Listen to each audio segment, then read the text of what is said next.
Hej drenge. Hej Philip.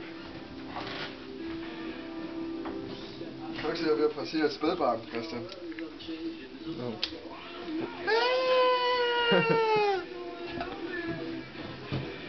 Her har vi de forskellige destinationer, som drengene har været igennem.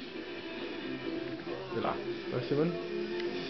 Toge sidder og skriver og på min roman. gør sig klog på livet med sin lommefilosofi. Og ja, det er vores lejlighed. Toilettet. Vi har et køleskab hernede. Jeg er meget glad for det. Meget sejt køleskab. Det er lige blevet fyldt op.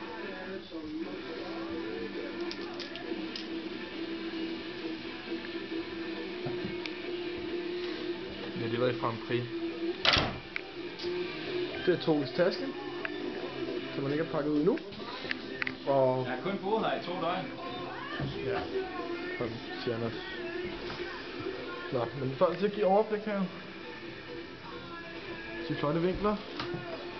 Vi har en meget fint sådan et hen over vores seng. Det er vi ikke særlig glade for faktisk.